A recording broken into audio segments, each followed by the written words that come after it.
This is Dr. Madhu Kamra again. My wish is that you all remain safe during the spread of COVID. And today's lecture is on structuralism. I find that structuralism is much a mind-boggling concept to learners at master's level. So this is my attempt to make it simple for you so that you can assimilate as to what does it contain and what are its basic objectives and how can this be applied to the study of a text. To begin with, structuralism is a 20th century approach to human sciences and it came into prominence after the Second World War. And the term structuralism was first used by Roman Jakobson in 1929. And this movement, structuralism, it first flourished in France in 1960s and it focuses on the condition that make meaning possible rather than on meaning itself. So this is something which has to be kept in mind, that it makes meaning possible rather than on meaning itself.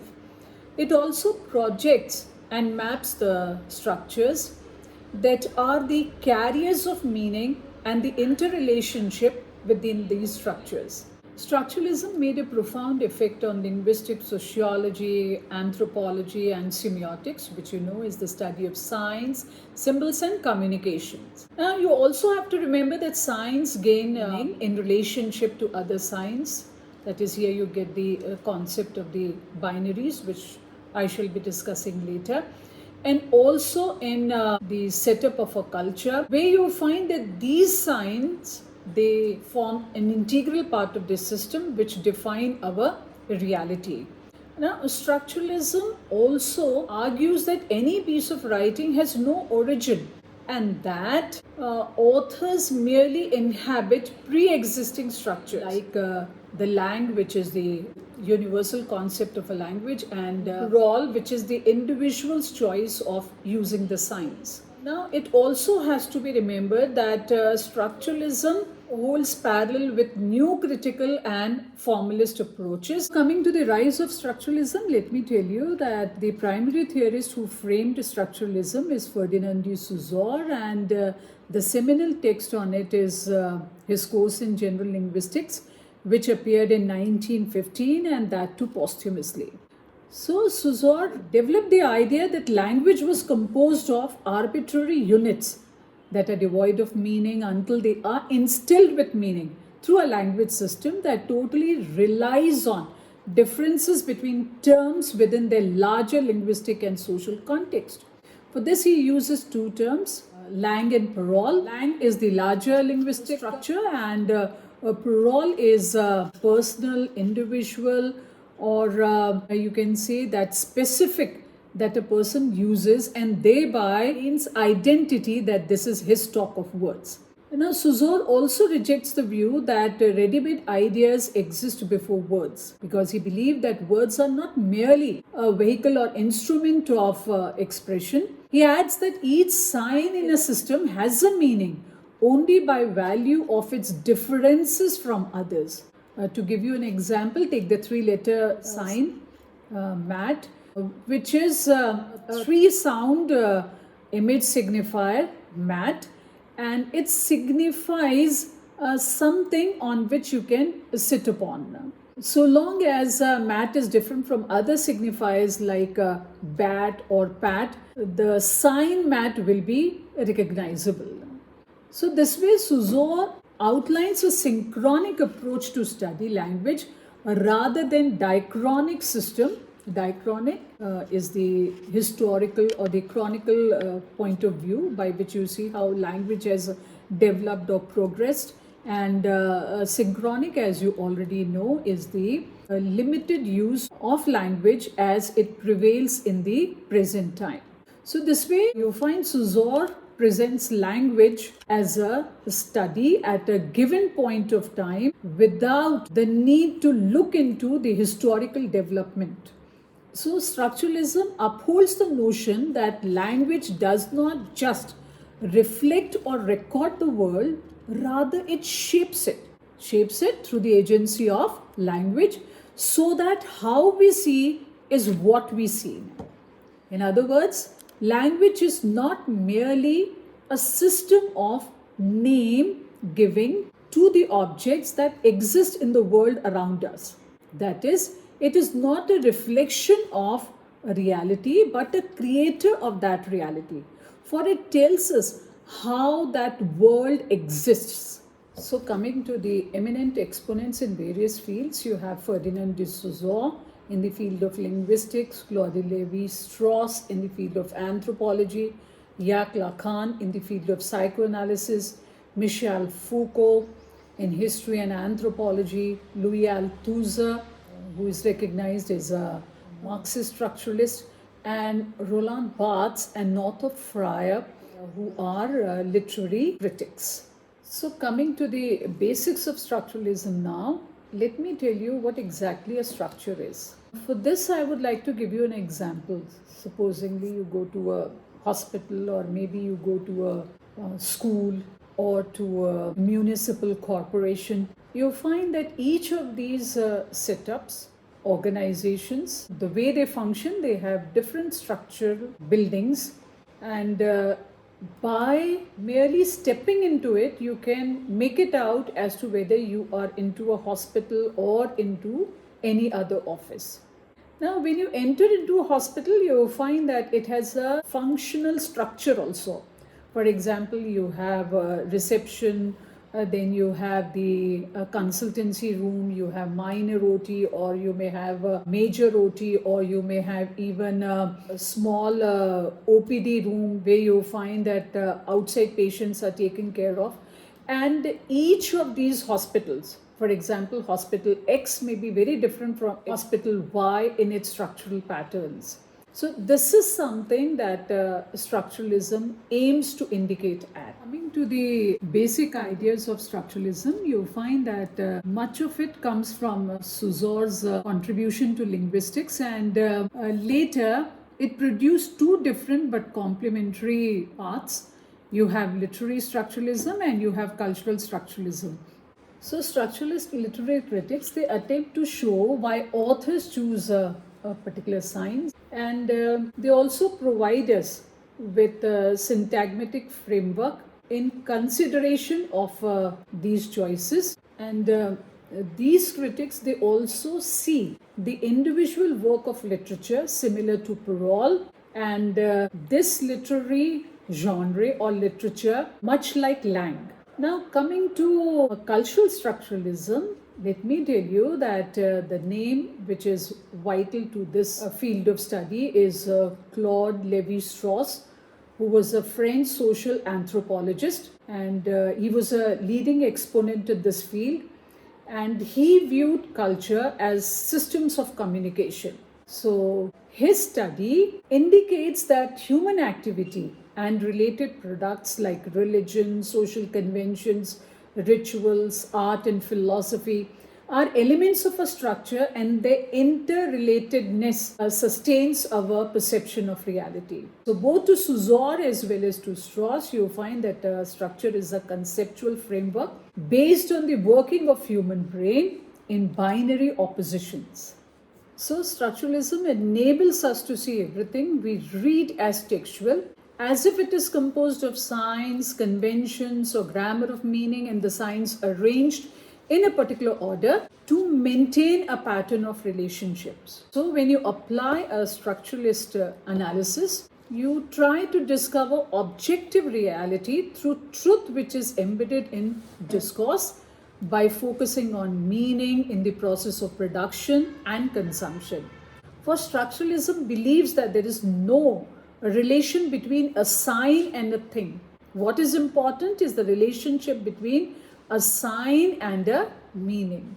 So when a literary product is looked into, structuralism does not make you see why is meaning created, but what is meaning created.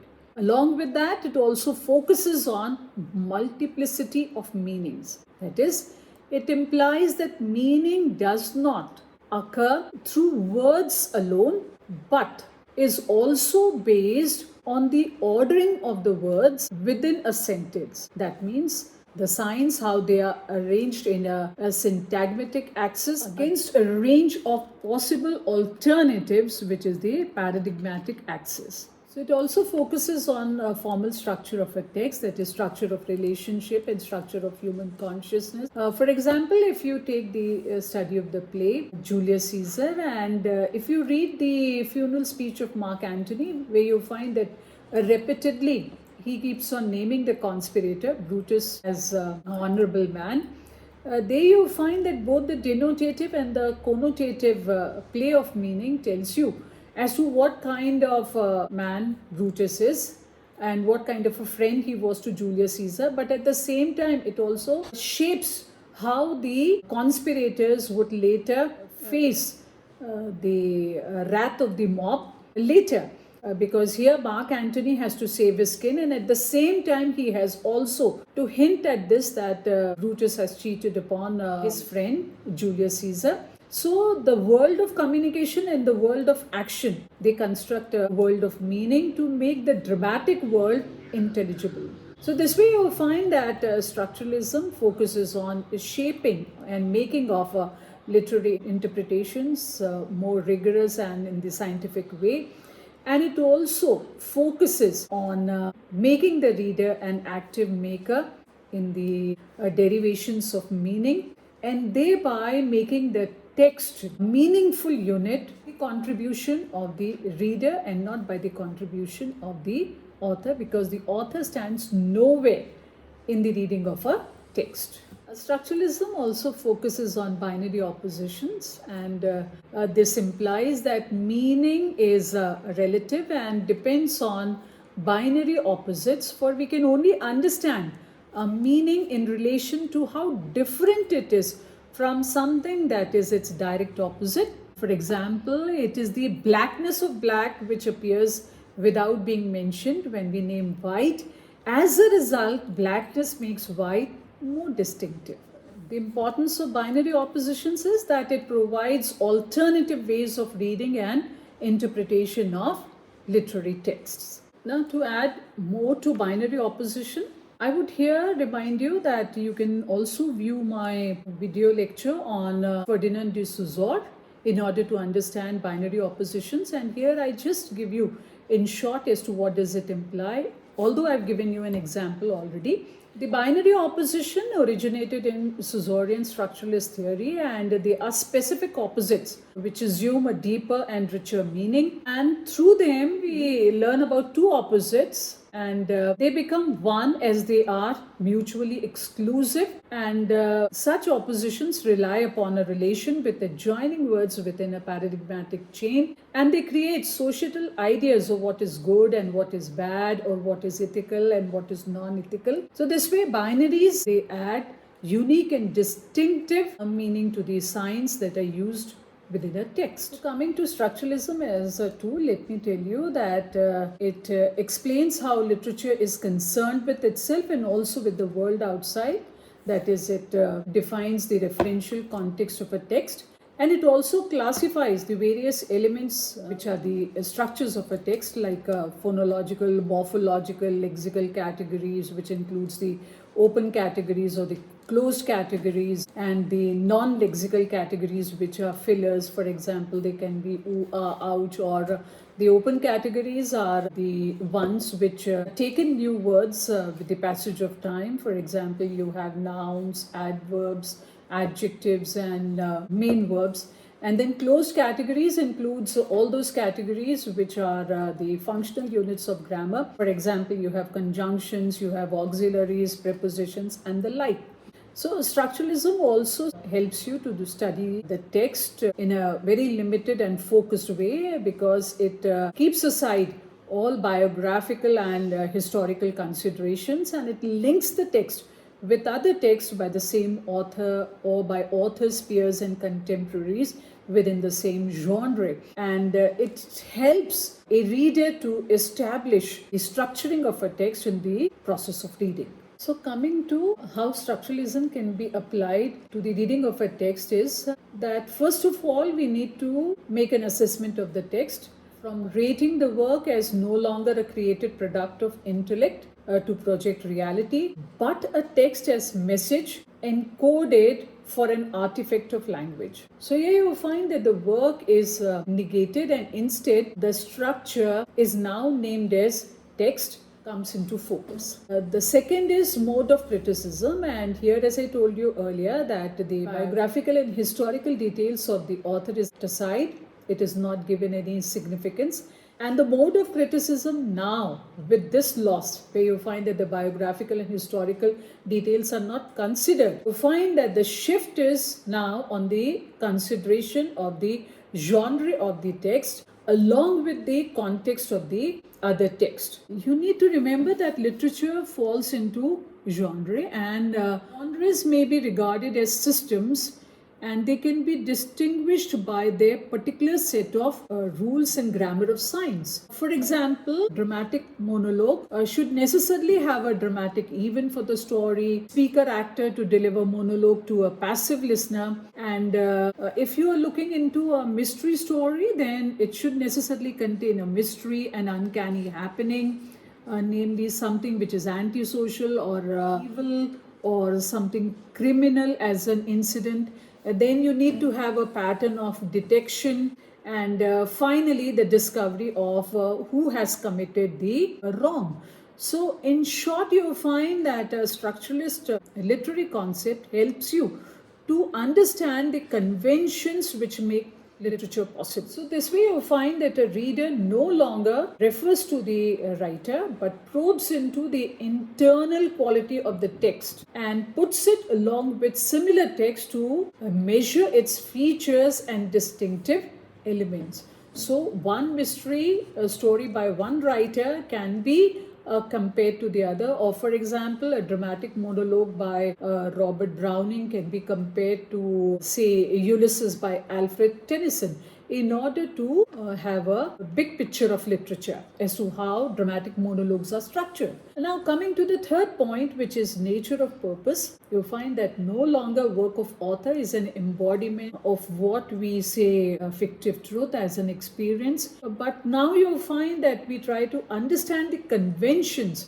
which makes literature possible. So this way you will find that there is a major shift from what was studied earlier to what structuralism aims at. If you look into the slide, which you now have it on your screen, there are two sentences. One is a general sentence and the other is a literary structure. The first one says, "My love is a red rose," which I borrowed from one of the poem, which reads as, "My love is a red, red rose." And if you see the generic sentence, you will find that the same can be translated as, "My beloved is beautiful." Now, this way you will find that the choice of words, that is, instead of beloved, you have love in the poetic form of it. And for beautiful, you have an image of a red rose, which here makes a metaphorical reading of the line.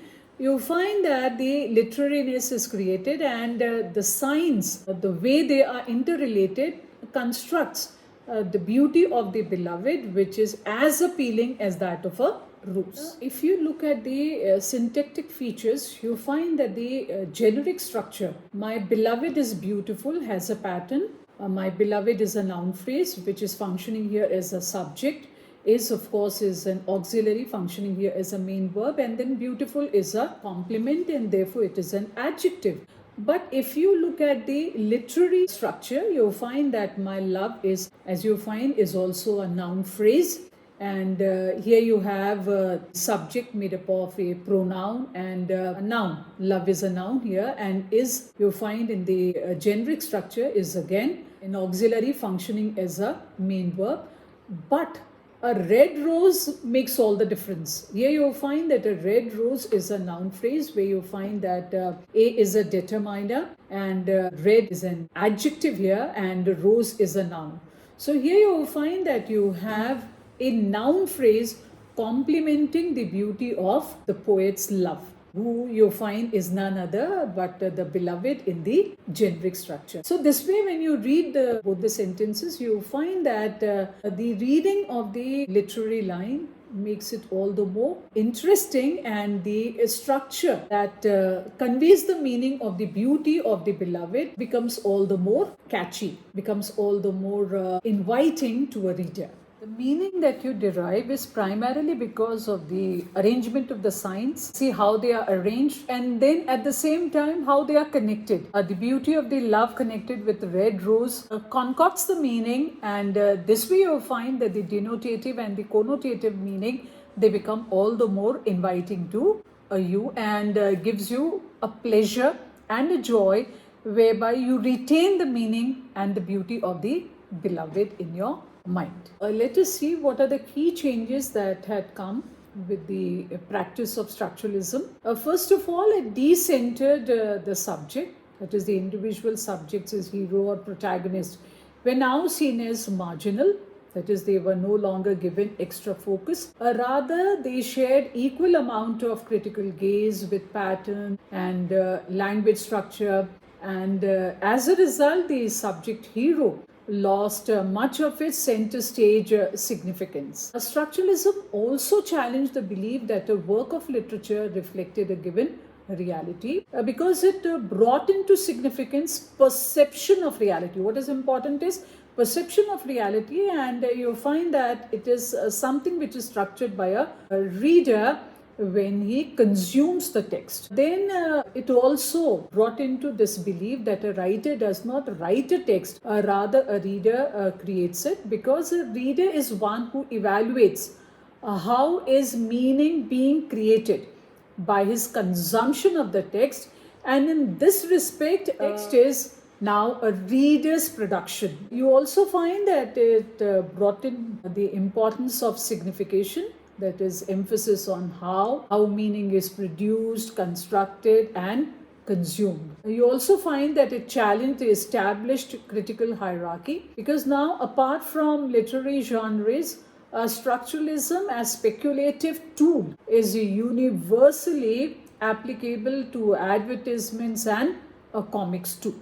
So these are some of the important changes that were brought in by the introduction of structuralism to the study of literary texts. So now we see that what does structuralism hold in common with Russian formalism and new criticism? First of all, it is important to remember that it paved way for post-structuralism, and for this you'll have to watch my next video, which I would be soon bringing in for your learning. And second is that like Russian formalism, it ignores notions of culture or societal influence, authorship and content. Instead of that, it focuses on modes, genres, discourse and forms, and considers function of literary techniques of the work over the content. It examines grammar, syntax and literary devices, and also focuses on the meaning rather than on the reader. So like new criticism, structuralism weighs heavily on the words on the page, that is language of the text. For structuralism, words on page focuses on patterns of language used. With this, I take your leave and thank you so much for watching me.